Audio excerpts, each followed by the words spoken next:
Gas ಸೋರಿಕೆಯಿಂದ ಹೊತ್ತಿ ಉರಿದ ಮನೆ. ಇದು ತುಮಕೂರು ಜಿಲ್ಲೆ ಪಾವಗಡ ತಾಲೂಕಿನ ಟುಂಕುಂಟೆ ಅರಸೀಕೆರೆ ಗ್ರಾಮದಲ್ಲಿ ಈ ಘಟನೆ ನಡೆದಿದ್ದು, ಪಾವಗಡ ತಾಲೂಕಿನ ಅರಸೀಕೆರೆ ಗ್ರಾಮದ ಟುಂಕುಂಟೆ ಗ್ರಾಮದಲ್ಲಿ ಈ ಅವಘಡ ಸಂಭವಿಸಿದೆ.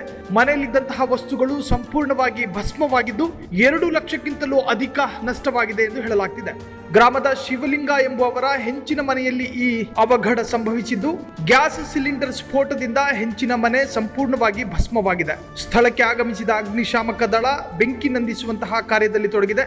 ಮನೆಯಲ್ಲಿ ಯಾರೂ ಇಲ್ಲದಾಗ ಈ ಅವಘಡ ಸಂಭವಿಸಿದೆ ಎಂದು ಹೇಳಲಾಗ್ತಿದೆ. ಅರಸೀಕೆರೆ ಪೊಲೀಸ್ ಠಾಣೆಯಲ್ಲಿ ಪ್ರಕರಣ ದಾಖಲಾಗಿದೆ.